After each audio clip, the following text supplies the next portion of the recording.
This story had been in the back of my mind for a couple of years or more, instigated by my own experience of prostate cancer and of conducting active surveillance for 10 years prior to the operation. It's a bit of a warts and all story concerning my experience in the months that followed the operation. Hopefully some of this information will prepare the reader in some way should they, in future, face a similar experience. I was also influenced by my involvement for over 10 years with the Department of Veteran Affairs, DVA, as a men's health peer educator, MHPE, presenting information to ex-service organisations on health and well-being and talking to men about their health, especially prostate issues.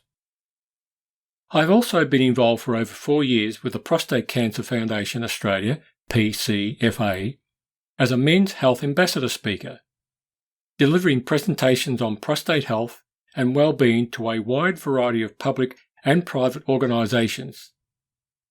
Delivering these talks to these organisations gave me the privilege of talking to individual men who, having had the prostate operation, thought they just needed to talk things over.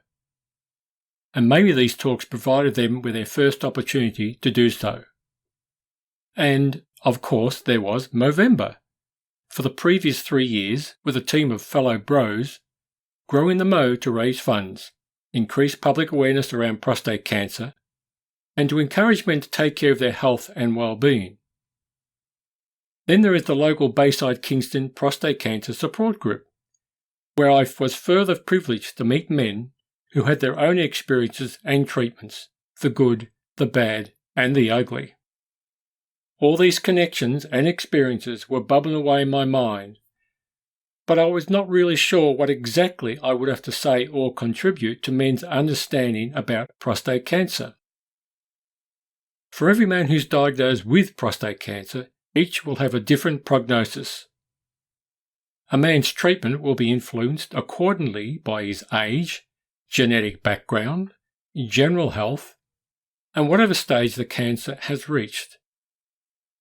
The level of the prostate-specific antigen, PSA, that is present in his blood sample will also be a factor, along with anything that the digital rectal examination reveals, as well as the results from any biopsy of the prostate. All these matters will need to be considered in relation to treatment.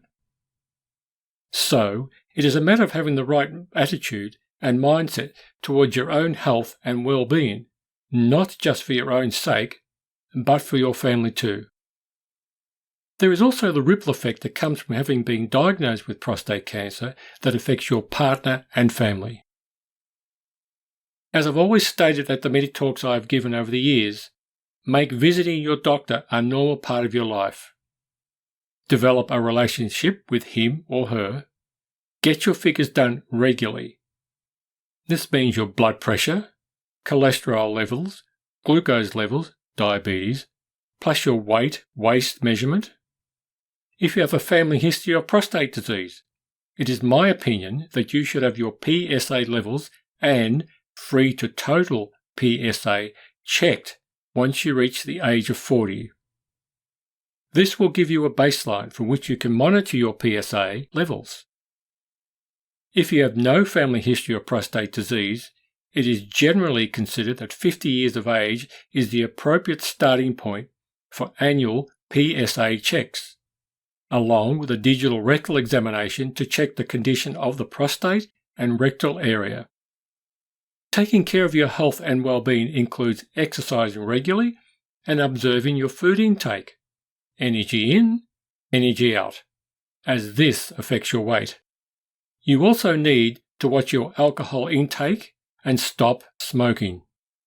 Reduce your saturated fat intake, make sure you eat plenty of fruit and vegetables, complex carbohydrates, i.e. not processed stuff, and lean protein. It is important to have a varied diet and, of course, drink plenty of water to keep hydrated. And most importantly, keep your stress levels to a minimum.